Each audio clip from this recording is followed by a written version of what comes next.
Hello, everyone. Welcome to Kiki and Kibitz. It's me, Mary, and I am here tonight with Saturday Night Shenanigans with Lindsay. Lindsay, Hello, girl. hi. Lindsay and her hair, because they're like separate. You see Lindsay, and then you see her hair.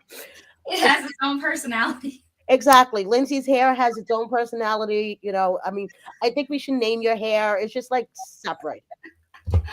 So, girl, crime story.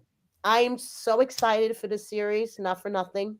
I think they picked a pretty good cast of characters to cover. Yeah, What do you yeah. There's think? a couple I'm really excited to see. Like who? Tell me. Louis, We all Brittany, love Louis. I mean, come Brittany and on. Louis. Melissa better watch out because we all love Louis. Okay. Oh, do you know Melissa's on TikTok? Yes. Yes. I love Melissa's TikTok. I actually do. I don't know why she doesn't even have 20,000 followers yet. I tell my followers all the time, like I've never spoken to Melissa, but I feel like I know her because of her TikTok. Her TikTok is fucking hysterical. It's And did you great. see the one where she showed her Paris Hilton tattoo? That's Yes, hot. and Paris Hilton responded. Thank I you. was like, boss. That is hot. That's all I have to say. That is hot. So, Melissa, if you're listening, that is fucking hot. Okay? Yeah. Me and Lindsay are in awe of you. I am Team Melissa and Louie. I really am. Oh, yeah, me too. Me too. Everybody that watches me knows. What is Melissa's TikTok? I I will put believe it in. it is Melissa_love during lockup. There you go. But if not, you could probably type in Melissa love during lockup and I'm sure it would pop up. But totally worth the follow. Like honestly, 110%. I love her content. I have Yeah. no idea why she doesn't have more followers yet. She is entertaining AF on TikTok. She is. She cracks me the fuck up. Yeah, she really is hilarious. Like the most one I was flipping through, I saw her, and she was like, "So the moms that have out of state kids, are we flying them home?" And I was like, Miley wants to go to college in like Florida right now, is where she's talking about, and I'm like, oh crap, wait a minute, this is a valid question. Right? Exactly. Like, well, okay. Totally valid question. So, girl, I am looking forward to crime stories, especially, and I'm not gonna lie, Destiny. Yeah, Destiny's is going to be an interesting one for sure. Destiny's gonna be an interesting signing forged checks like their autographs.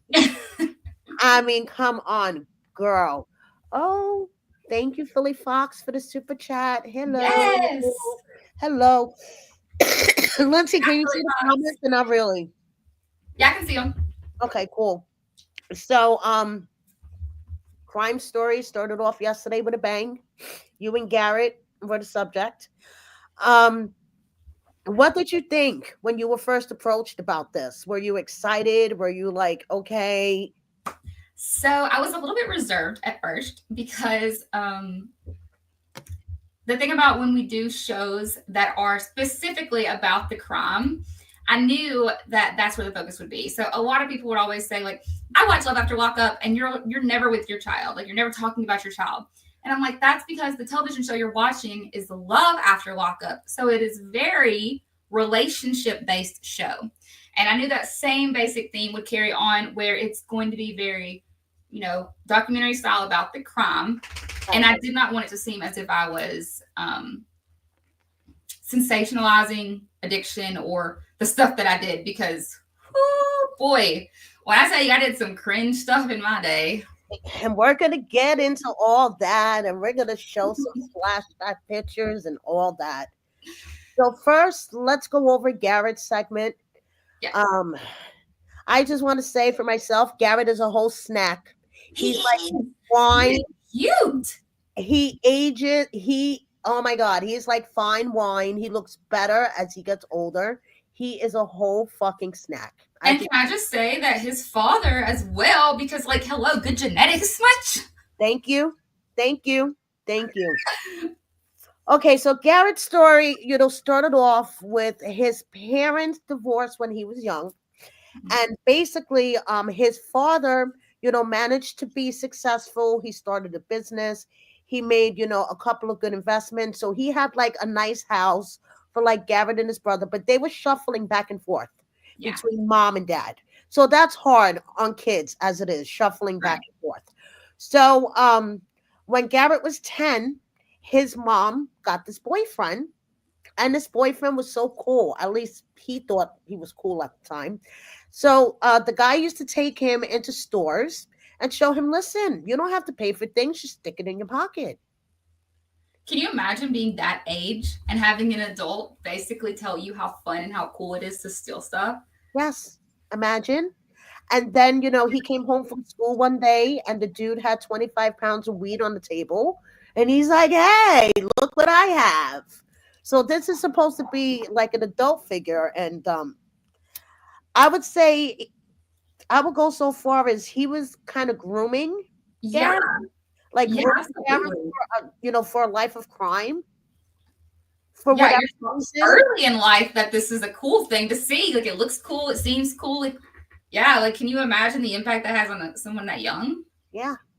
So his mom and the boyfriend broke up when he was 13. His mom moved all the way across the country to Oregon.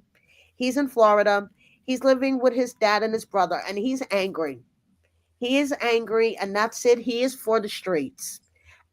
And he's so young. He's like 13, 14. And he starts committing these crimes. He's breaking into houses, breaking into cars, finding, stuff to sell, selling the stuff to the pawn shops. And then he gets into what he thinks is the big time. He meets another older guy who tells him, for every car you bring me, I'll pay you $1,000. So now Garrett is playing his own version of Grand Theft Auto. Right. He's stealing fucking cars. So one night he stole a car. He picked up his friend, and his friend, driving the car, going like 120. And guess what? That's what you Whoop, do when you whoop. steal a car. Yeah, whoop, whoop, whoop, whoop. So his friend is like trying to get away, and basically the car crashes. Okay. Garrett goes running off into the woods, trying to get away from the cops. Now this is a full out chase. And he's fucking 15. Okay. Yeah. Running off in the woods, trying to hide helicopters, cops, dogs. And guess what fucking got him? The canine. The canine dragged his ass out of the woods, which is why to this day he has a fear of dogs. Which And for totally makes sense. and for those of you that remember his first season with Jonna has this adorable little pug named Penelope, and he fucking hated her. He wanted nothing to do with this adorable little dog.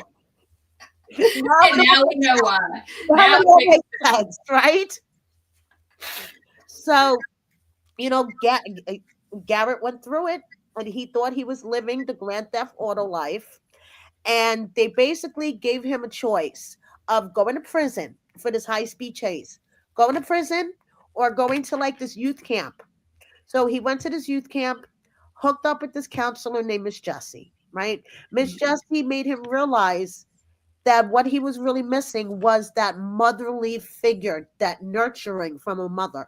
His father has tried so many times to be there for him, and he, realized that this is what he was really missing. So he's at this camp, he's doing well, and next thing you know, he gets picked up for new charges because that guy, every car you bring me, $1,000, was part of a sting operation. Which is crazy because it seemed like at that point that was probably the first experience that we have ever, like, for him to have ever had with therapy, with any sort of therapist or any sort of like mental health treatment. Yes. That's a big deal. And then to get that and then lose it based off something that's already happened that you can't change, that's awful. And he had no idea about sting operations. He didn't know. Yeah, he's 15. Yeah, he didn't know the shit could happen. When they came to pick him up, he was confused. He's like, wait a second, that happened so long ago. Like, he was totally confused. And like the one thing that he was talking about, which I want to talk to you about this as well, is how he hurt people in his family, Mm-hmm. what he was doing with his addiction, with his, life on the street. One day he had no money to get high, and he remembered his father had two laptops and decided to steal one from him, go sell it. He's like, no big deal. Dad has two. Right. No big deal. And the devastation in his father's eyes when he came home and his father confronted him, it was like he realized at that moment, he realized that he fucked up. Yeah, I mean, he was so young at that age. I mean, literally 15 years old. That is my child's age. Like, you do not have consequences in your brain at No, that. you don't. Your frontal lobe is not developed. You have no consequences. You think the world is yours and you can do whatever you want. And on top of that, he had an adult Hmm. in his life that basically taught him, listen, this is okay. This is cool. Right. Walk into a store and stick whatever you want in your pocket. It's cool. Yeah. And laying that kind of foundation so young at 10, yeah. Yeah, he was set up for failure with that one. Yeah, he was. He 100%. was. So basically he's been staying out of trouble. He's clean. He's been working in a restaurant. And then at the end, they were celebrating his father's birthday. He comes in with his girlfriend and gives his father a gift. And guess what? It was a brand new laptop. That's so So awesome that he did that. Like, I love it's that. amends, like the making amends, like he was crying happy tears, like just the whole thing of being able to do that after Yeah. being, fucking up so much and That shit. was a So great idea, honestly. Like, that's such a good idea. it is, wasn't it? That was a great idea. That was a great idea. So now, But yeah, I don't think girl, he came across as like very remorseful. You could tell this was something that he did in his youth, and it wasn't his personality. It wasn't who he was. I think we exactly. got to really see the authentic Garrett. Yes, yes, and we did. And it was good to see the authentic Garrett because Mhm. when we met Garrett season 1, he was still a punk. He Yeah, was a young punk that just came out of prison. He was. He yeah. was. I have to admit it. He was good looking, but he was a punk. Yeah, it was a great mugshot. Right? Exactly. Yeah. He takes a great mugshot, like Jonna said. He takes a great mugshot. But yeah, it's good to see that he matured, realizes, Yeah, how old is he now? he's like, oh God, 31? Yeah, I think he said, yeah. he's all grown up now. He's all grown up. He's engaged. He's having a baby with his girlfriend. So Yeah, yeah. go him. Mhm.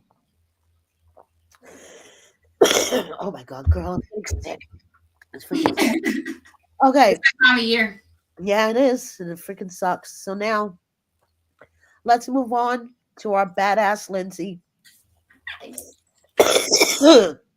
Okay, first of all, they started off your segment with you talking to Miley. Mhm. Now, do you regularly have these conversations with Miley about your past and don't I do drugs and all that good stuff? Yeah, I just want her to be prepared. So I definitely have talked to Miley at different stages and more or Uh-huh. less like introduced more to it. So like I talked to her about it when she was very young. And then I talked to her about it when she was 12. And of course, now at 15, I'm definitely talking to her more. I'm more candor about it now because Right. I want her to understand, like, which I was talking to her about then in my little childish mind at the time. If you aren't doing drugs to party, nothing bad is going to happen. You're not going to get addicted to drugs. I was doing them for a good reason because that's how you think as a child. You don't realize the consequences of your actions. And so Right. I want her to be prepared for the knowledge of what drugs are, what drugs do, and to be prepared for peer pressure. Yes. Because that's the thing that gets, people the most is the peer pressure. Yeah. Because nobody starts off waking up in a day saying, oh, I'm going to get high today. Yeah, nobody's like, I'm going to go find me drugs. Yeah. If they've never gotten high in their life, they're going to wake up one day and say, I'm going to go smoke me some. Yeah. Okay. So I liked, that you and Miley were having this open conversation on TV when she busted your chops about the police car passing by. Yeah, she's funny. She's hilarious. Right? Hilarious. But it's true. Yeah. I mean, because as you talked about, you have PTSD Yeah, it definitely has instilled long-term, knee-jerk reaction to the police. And it's actually something that, honestly, me and Miley talked about it this week when we had literally passed by an officer while she was driving. I'm in the passenger seat. She's got her permit now. And she's like, oh, it's the police. She's like, I can't stand the police. And I was like, why? She's like, well, they took my mother away for 6 years. And I was like, no, I took myself away for 6 years. The police did their job and protected the community. And I have tried to get rid of that stigma from her, but apparently I haven't done well enough job because she still has that mindset of blaming the police for my screw ups. Right. No. Yeah. But when you're a child and your mother does things like that, you want to find someone else to blame. You don't want to be like, my mom really messed up. Yeah, exactly. Like the police. Yeah. The police took my mom away. So let's talk about your high-speed chase with the police, because Garrett's not the only one thinking that he's in Grand Theft Auto. Girl. Yeah. So felony fleeing is a bad idea. In case anybody was wondering, you should just pull over. We do not recommend. No, I do not recommend. Do not try. Yeah. So I was coming out of Saltillo, and I know the police and the records say that I was driving 20 miles over the speed limit, but when I tell you I had just pulled out, pulled out of the location, and they pulled from behind me a restaurant across the street. I didn't even have time to get up to that speed. Plus, I was in the middle of town. So I kind of want to be like, I don't really feel like I was speeding. I just I ran because I was like, they had no reason to pull me over. I had my seatbelt on. It's like, I'm not speeding, and they hit their blue lights, and I was like, nah. You're like, nah, no. Yeah, I'm not sticking around for this one. And that's another thing. I had told everybody about the safe and how the safe had gotten me through several different situations. For whatever reason, this particular time, I did not have everything in the safe. Okay. And that was one of the big reasons I ran. I had, it was not a usual night. I was ill prepared. I wasn't in my own car. Okay. Because in my car, I had a gigantic safe installed in the trunk, like a huge safe. In this car, I was keep all your shit, and they excuse me, and they can't open the safe without a warrant. Right. So if you go through just a regular roadblock, right, they have no reason. As long as you're doing everything like you're supposed to, they have no reason to open the safe. So search the car. Exactly. Yeah, I've been pulled over several times, and that had happened. Actually, I got pulled over one time in Texas coming back with a pack, and one of the rare times that I actually drove out there. And I got pulled over. It was everything was in the safe. And so I was fine. But it was probably one of the most nerve-wracking, because I was like, oh my God, I could not be arrested in Texas. It's like I'm thinking, I don't even know what their laws are here. I feel like they're probably really steep though. Everything's bigger in Texas. Does that include the amount of time you get when you go to prison? Exactly, right? You're like, no, not in Texas, please. So how was it to meet up with the cop that arrested you that day? It was it's again that knee-jerk reaction around police that makes you want to be like, ugh. But I have gone out of my way to apologize to several members of law enforcement and let them know where I am now, because I know that for the police and for probation and things like that, they see the negative. They see people getting arrested. They see the same people getting arrested again. They see people get arrested again. And I cannot imagine as a law enforcement officer to day in and day out see the war on drugs live, and they never see people coming out on the other side. So I do try to make sure that they're like, hey, I know that what you deal with on a day-to-day basis is a lot of people on drugs, acting crazy, going to jail. I'm like, but you're part of the reason I am where I am now. We do come out on the other side. You just don't see it as frequently because that's not your day-to-day job. Right. So it's a big deal for me to be like, hey, you're part of the reason that I am here today, because I was on a fast track to oh shit. So let's start with our Lindsay slideshow, where we get some throwback pictures of Lindsay in her craziest days. Yeah, so this is back before I know a lot of people gave me so much crap for the the bandanas on Love After Lockup, but the bandanas were something I had done for years before I went to prison. It wasn't anything new. Bandanas has always been a fashion statement, people. Okay. Lindsay, at least. Like 80s. I don't know. She was inspired by the 80s, but it was always a fashion statement. Well, when you're affiliated with gangs, you tend to carry the bandana representing the color of the gang you're in.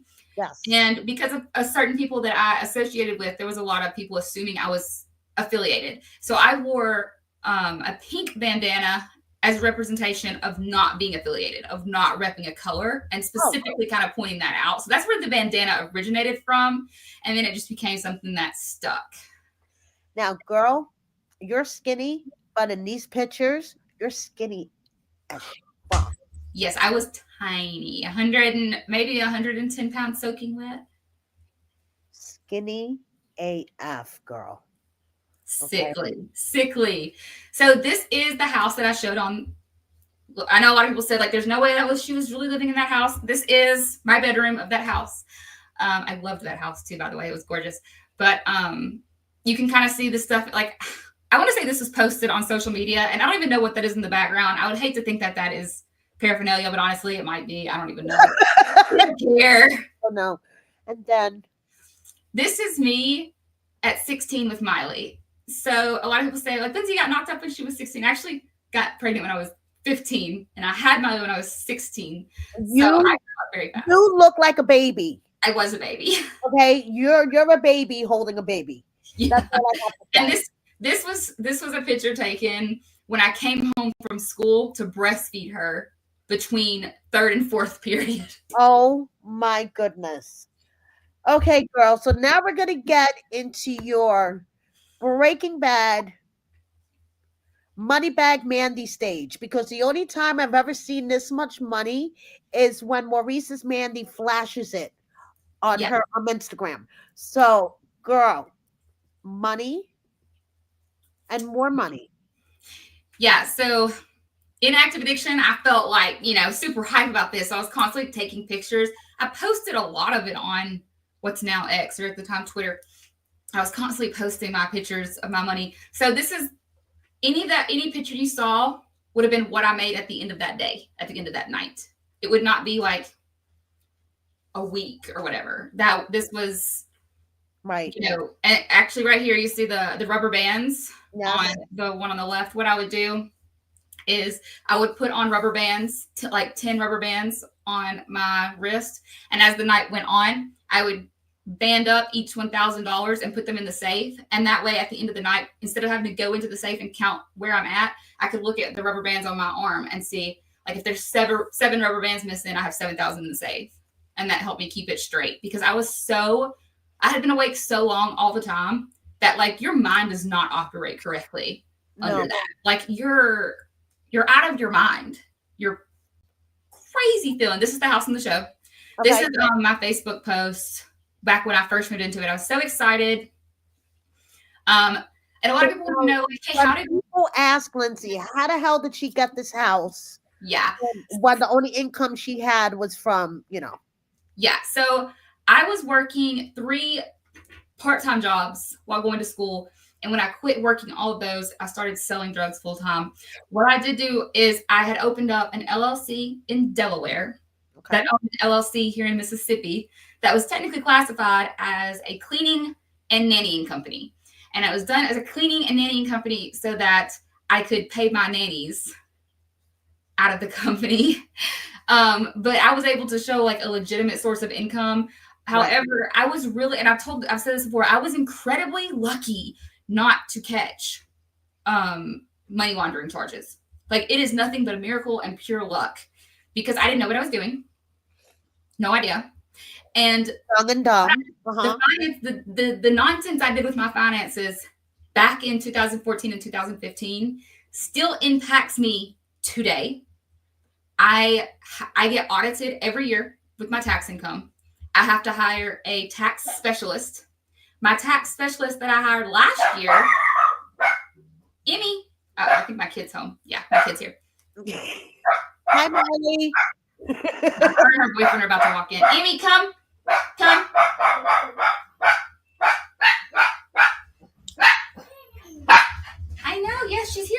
so excited. Hey, Miley, I'm actually on a live interview right now. So if you could keep the dog from... I'm sorry. Hi, Miley. Hi. Um, my bad. I just needed clothes. Okay. Makeup and yeah, I saw that you left your makeup bag. and a hairbrush and deodorant and all the other things. Yeah. Here's the... Sorry, guys. No. It's her world. I'm just living in it. Of course. I mean, I know that. Trust me. Yeah, so I have... Each year, I still have to hire a tax specialist to do my finances. And, like, even this last year, my tax specialist, the CPA agency I use, had to resubmit my taxes 4 times before they were approved. I never get my taxes back until summer. Ever.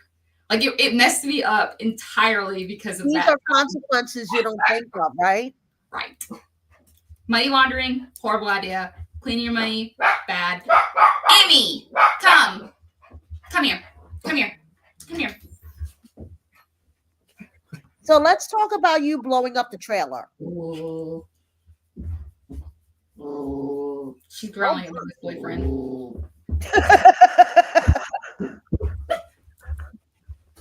I'm doing a live interview right now. A live interview? Mm-hmm. With who? Kiki and Kibitz. With Mary. Hi. Don't have no idea who it is.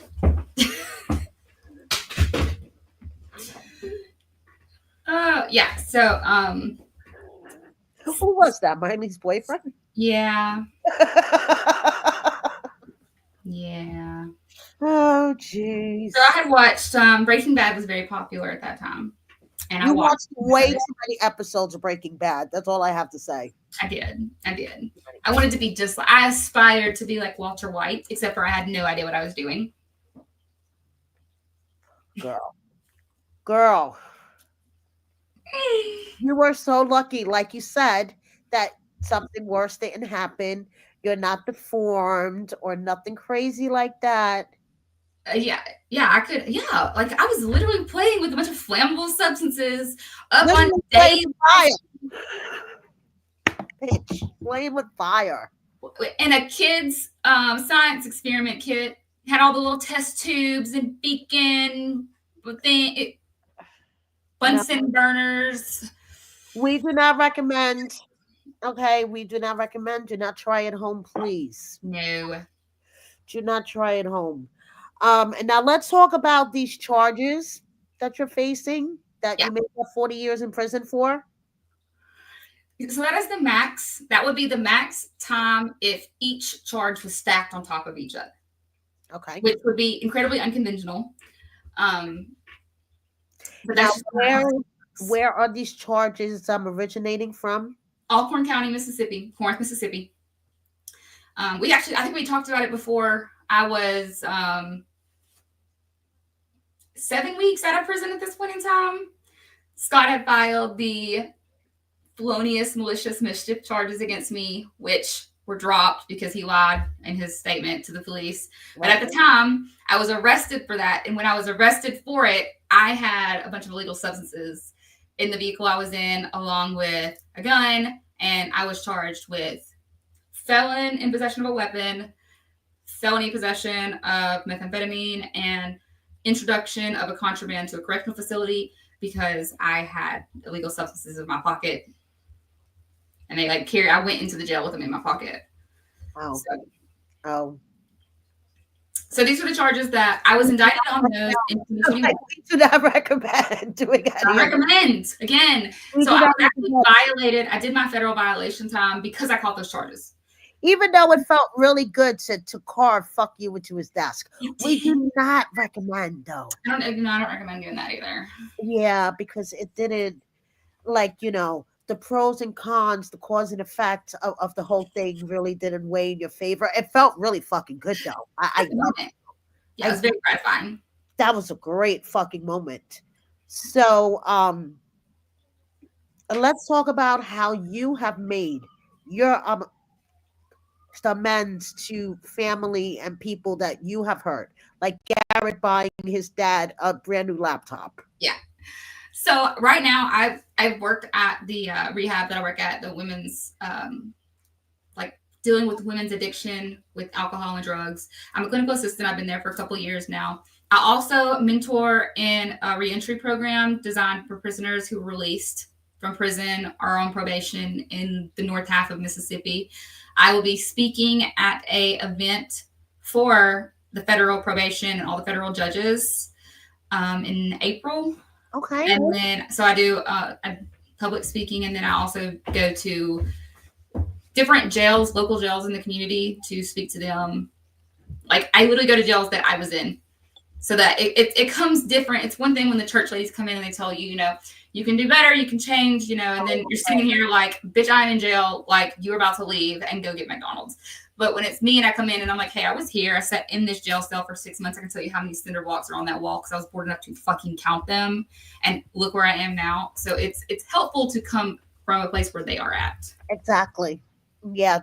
It's more like a peer than somebody that's never been there. So yeah. And then and of course I sponsor. I sponsor 2 different people. So I try to do whatever I can to give back to the community. I did a lot of damage in my community locally, even here where I live now. So it's a big deal for me to kind of like make up for that. And there goes your lamp, girl. Thank you, Mom. You are doing an excellent job being super quiet, though. I appreciate that effort, kid. A for effort. A for effort. I mean, F for inability to actually succeed in effort. But A for effort. You got to give her the A for effort. While I'm here, I'm just gonna still all the makeup. Yeah, all my makeup. Aubrey is.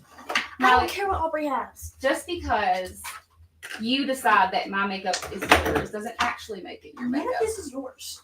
None of it. You didn't even buy most of it. Teenagers are great. I need my setting spray. Which one's the setting spray, baby? Milk, right there. This? Yep. Perfect. Thanks. Where are you going? Party. Fun. Here's a question for you, girl. What do you mean? You see it? What does it mean when you sponsor someone? What do you do for them? So that means you're available to them pretty much anytime for when you're having like moments of weakness, when you're having urges, when you feel like I need to use, life is too much. So I think actually in one of the episodes, the episode where I was getting into an argument with Blaine, I was feeling very overwhelmed. I actually called my sponsor and said, hey, like I'm dealing with too much. And they're there to talk you off the wire. They also help you work your program. If they feel like you need it, they'll assign you. I will literally assign you work, assign you step work. Like you'll be talking to me, I'll be like, I'm hearing a lot of resentments. I want you to go back and redo step 4. And they're like, are you kidding me? And I'm like, it'll be fine. Oh my God. So, is Miley still in the room? No, she's Good. Okay, good. Because the next subject. yes. Everybody, most people that are a sponsor, that means they've been in active addiction. And when you're in active addiction, then you also most likely have a sponsor. Everybody needs a sponsor. So, The letter. we wanted to talk about this. This apparently popped up on Facebook. And Love After Lockup Satire provided this on Facebook, and I know you wanted to talk about this. So this is basically a letter from Miley's dad to the judge when you were being sentenced. Yes. So when I was being sentenced on my violation, Miley's Fuck you into Scott's desk. Yes.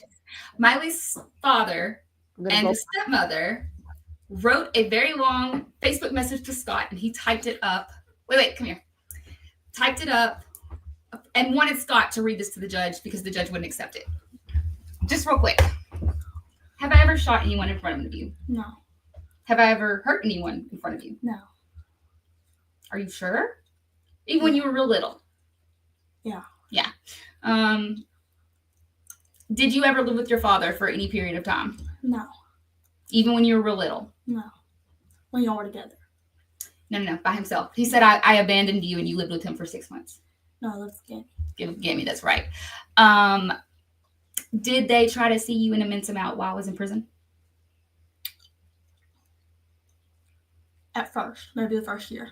Do you remember trying to call your dad and him not answering? Yes. When you were little? Yes. When I was in prison? Yes. When I came back home? Yes. When I went back to prison? Yes. How about now? Yes. Will he answer if you call him? No. See, Miley is aware of this letter too. You want me to add to it? Yes, please do. The Christmas pictures we all took, I was the only one that didn't get put in the Christmas post on Facebook. So they posted on Facebook and they edited. They didn't use the pictures of you. No, yeah. From the dinner. Oh, I look bad. No, you don't, Miley. You're beautiful, and you are your mother's twin. You look like your age. She usually has a full face of makeup on. She does really good makeup, actually. She's actually thinking about being a cosmetologist when she goes up. She hasn't decided. She's back and forth between college and cosmetologist. Cosmetologist. And I really wanted to go to college, but I would also totally support her if she decides to do hair and makeup for a living. But college would be good too. College would be great. Good. College would be great. My son's in college. College would be fantastic. Yeah, college would be fantastic. And this is Miley, and she chews gum all day, every day. But we have gotten to the point in her life where she no longer gets it stuck in her hair. That's good. Last year, I think it was 3 times. 3 times. 3 times last year, I would hear, "Mom," and I would go in there, and she'd be like, "I fell asleep and it's in my hair." And I'm like, "Aren't you supposed to swallow things when you fall asleep?" She got in my couch. I woke her up. Literally woke her up one night, and I was like, "Oh, I just found that in my couch and on my carpet. You can come get it out." And there she was with eyes trying to get it out of the carpet at like 11 o'clock at night. Miley, Yeah, place to be. Let me go. Love you. Bye. bye. Thank you. Thank Careful. I'm watching you. Yes, yes. I love like 360. Yes. I'm possibly a helicopter mom. It's okay. You're allowed to be. So this is Lindsay of today.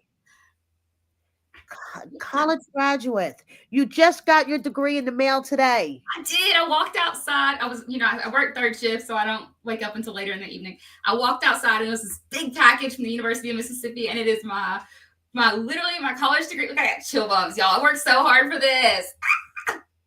And Lindsay's life today is, as you see, being a teenager mom. Yes. Yeah. So if you follow me on my other social medias, most of my content is like mom content, cleaning content, and a good healthy dose of cooking content, because I have learned that I enjoy cooking, surprisingly. Hey. Which Miley's great with, because Miley loves home cooked meals. She's also, my child has the taste buds of like Gordon Ramsay. Like, honestly, she can taste frozen food from a mile away. Refined, a little bit bougie, but she has refined taste buds. She's 15. Are you kidding me? Yeah, but basically all my content is pretty much just me. I mean, I'm doing now what I wish I would have done my whole life. I really value this time. Like I wouldn't have had I not spent 6 years in prison. Yeah, I know. But what matters now is you are taking care of yourself, taking care of your daughter, and doing the right thing. And that you realized what you did in the past was not cool. No. Now, let me ask you a question. What do you say to those in the groups and stuff that say, Lindsay sounds like she was bragging. She does sound like she's trying to sensationalize this whole thing. Yeah. Well, again, we're answering questions specifically about our crimes. Right. I'm just telling you what happened. And I know it seemed like that is so far-fetched, that is crazy, but when you are on drugs, you are having super far-fetched and super crazy things happening to you.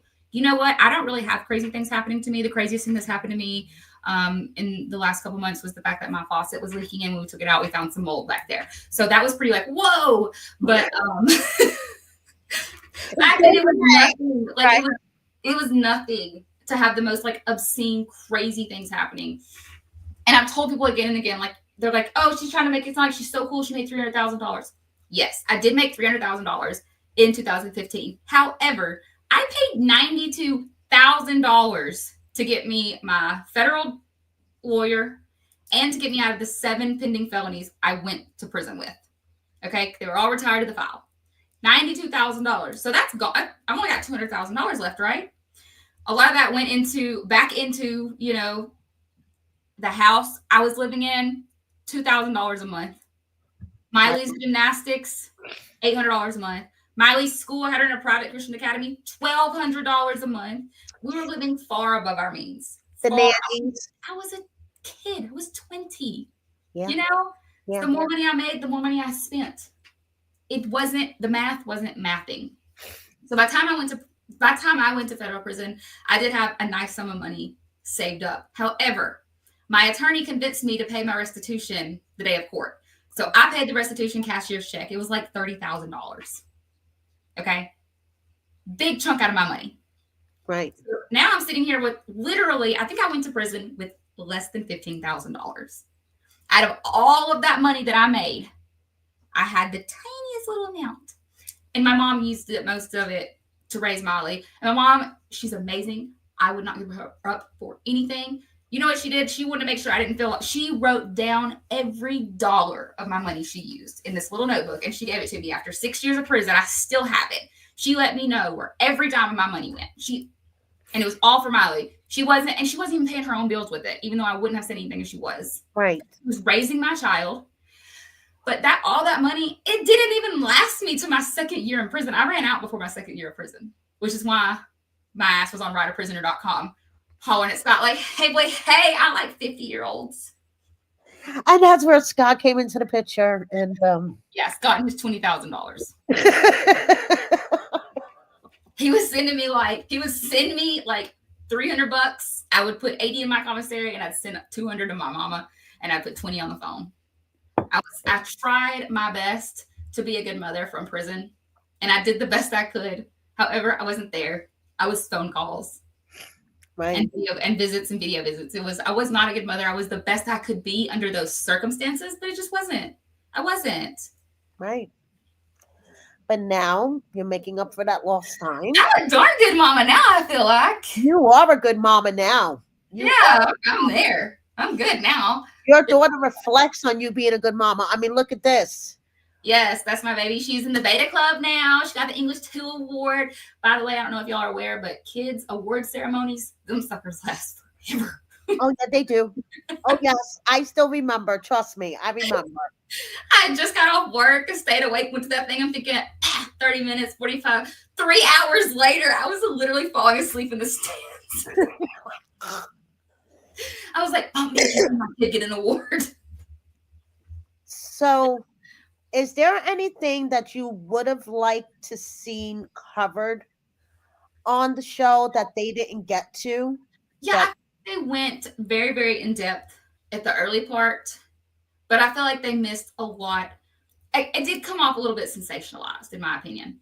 And I wish they would have kind of talked more, because I went into a lot of detail about the lows that I was going through during my time in addiction.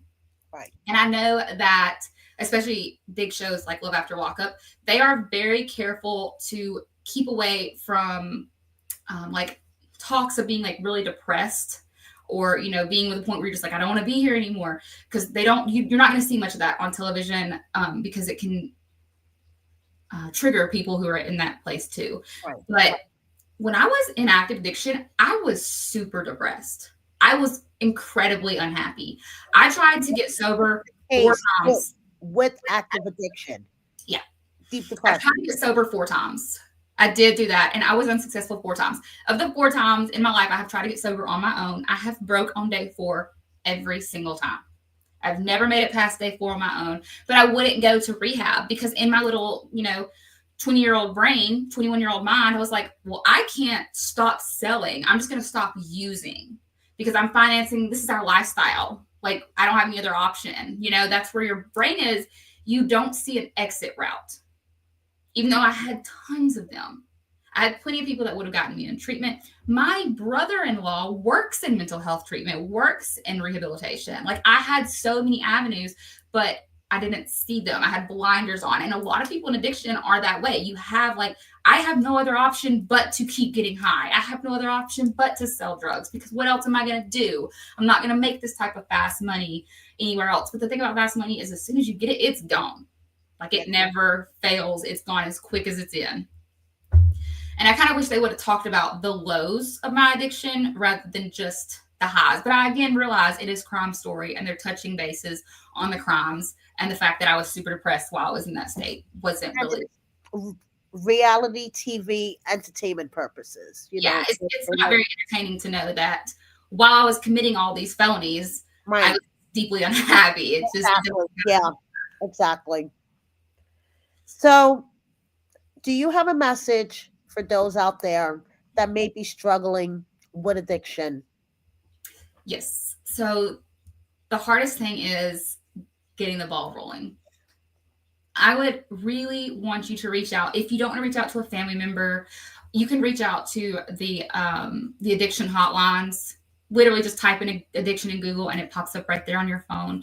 I respond to as many people as I can that come to me about needing it. I'll always try to respond to those messages if I see them and try to get you. There are options. There are options that are free. There are options that aren't going to cost you a dime. And I just really urge you to go ahead and take that risk. And I know it seems like a risk to anybody in addiction. Getting sober sounds like a scary, scary risk, but it is so worth it. It is such an amazing feeling to earn everything and to see it. And also, it's really hard to keep anything when you're in active addiction. The people you're around, the things you're doing. Like I had all this nice house, and I had a $250,000 house. It could cost $250,000 for that house. I don't have that house. I don't have anything. Not only do I don't have anything in that house. Yeah. Do you know what I have left over from my time in addiction? I kid you not. I have 3 Michael Kors purses that I had left at somebody's house and they gave back to me. At least it's Michael Kors purses. You're gonna have a bunch of really, really ugly clothes. Oh, lots of leather. They're very tiny. Girl. And yeah, it's like, oh, at least they're Michael Kors. But no, here's the thing. When you sit there, we did one of my therapists did the cost of addiction with me, where you sit down, you add up how much you use, roughly how much that cost, how much you paid in lawyer fees, bonds, and then the amount of money that you lost while you were incarcerated. Like if you made minimum wage job, right, how much you would have made working. And literally, I saw the amount of money that I lost to my addiction. I was just sick over it. And the fact that I can say, well, I have some purses, maybe even worse. I'd rather say I didn't have anything. Yeah, I see that. And my favorite one, a mouse chewed a hole through it. Totally useless. I've still got it in there, though. I look at it. Oh, my God, girl. Fucking mice. It was in her storage unit. So what's your 5-year plan? Where do you want to be in 5 years? So I am I'm been accepted to grad school. I'll start full-time in the summer. I'll start my first class in spring, but I'll start full-time in summer for communications. I will be graduating grad school at the same time my daughter is graduating high school. So exciting. Yeah, I'll be sending her off to the big world of college or cosmetology school or whatever she's going to do. And that is when I plan to go out and really start my career. I love working at the rehab because I love being able to give back. I love being able to be there for all of Mally's events. I could never focus on a career right now because I want to focus on my kid. I lost so much time with her. Yeah. And so that's where my focus is now. I'll stay with this job until I graduate. And this job is perfect because it's third shift. Yes, it's third shift. So I might be tired at her games, but I'm there for them. Exactly. I can take her to school every morning. You may be falling asleep at the award ceremony. But I'm there. But you're awake for her part, and that's all that matters, right? That's all that matters. So are we writing a book? I am writing a book. It should be out, we're hoping summer, but at the latest it will be out fall of 2025. It is called Barbie in Shackles. And it is the first of a trilogy following my time in prison. And it is very exciting. I've had some great beta readers. I have so much drama. It's a trilogy. Yes. I love it. It's a trilogy. I spoke on it briefly on the show that when I first got to prison, I was bucking the system, which just means if there was a rule, I was breaking it. I was angry at myself and everybody around me. And I took it out on the prison system as much as humanly possible. Yes. In the feds, if you get in trouble, they kick you out of their prison. They literally say, we don't want you here anymore. You got to go. I went to 4 prisons in 3 years. Like you said on TV, you had a very hard time at being good. Yes. If there was trouble, I could find it and I would Yes. get into it. So my first book covers my first year in federal prison. And then the second one will pick up there, debating on how well the first one does. But it's a very raw, I'm actually self-publishing specifically because it's really hard to publish and talk about some of the things I talk about in the book, drug usage, the contraband in the prison system, specifically calling out certain prisons for things like that can get a little bit messy. So a lot of publishers don't want to touch it. So I am self-publishing so that I can say exactly what I want to say and make it really raw. Yes. And really raw because that's who you are, Lindsay. I am very blunt. Yes, you are very blunt and you're raw, and that's what I love about you the most. That's what I love. Yeah, I try to be super authentic. So are there any misconceptions about you that you want to clear up that you see on, the internet, the Facebook groups? The basic thing is I just don't want anybody to think that I'm sensationalizing any sort of crime because I'm not. It doesn't pay out. It's not worth it. I really try to get people to understand, like, I'm trying to bring awareness to addiction and the type of life you live in that way. But I certainly don't want anybody else to follow that path. That's why I am so hardcore with Miley about it. I just do not want to see her travel down any sort of path like that. No. I mean, I literally do everything possible to give back to my community now. I'm trying to make up for some of that hurt because it took a lot to even realize the amount of damage that you can do to your community. Because in your brain at that point, you're like, well, if I don't sell it, somebody else is. No. Yeah. No. Where can we buy your book, and when is the book going to come out? It will be on Amazon. I'm hoping it'll be in summer of 2025. At the latest, it'll be fall of 2025. We are going to start editing at the end of this month, and we have just started work on the cover. So I'm really excited. That is so cool. Yeah. So it's, it's exciting to kind of like. It's really cool. Major props to Brittany from Love After Lockup because she wrote her book, and I think if I would not have seen another person who had been in the same place I was do that, I probably wouldn't have had the guts to do it. Because writing your own words and putting them out there, it's scary. Because what if people don't like it? Yeah, but Brittany did it, and so props to her because whether she realized it or not, she really kind of gave me the initiative to start it. And speaking of Brittany, she's next week's episode. I know, I'm so excited. I'm so excited about Brittany's. She was always one of my favorite cast members. Yes. I remember being in prison and watching Brittany and being like, I want to be like her when I get out. I want to get myself like her when I get out. I want to be like Brittany when I grow up. Oh, girl, thank you so much for joining me. Absolutely. Thanks for having me. Anything else you want to tell the people before I let you go? No, thank you guys for coming and hanging out with us and hearing me talk. I know I do a lot of that. Sorry. Oh, girl. It's always a pleasure having you on. Yeah. Oh, yeah. And if you want to follow me on my other social media platforms, you can always find me at Simply Lindsay. I'm on TikTok, Insta, the whole shebang. I'm here on YouTube. On Insta, it's simply_Lindsay, though.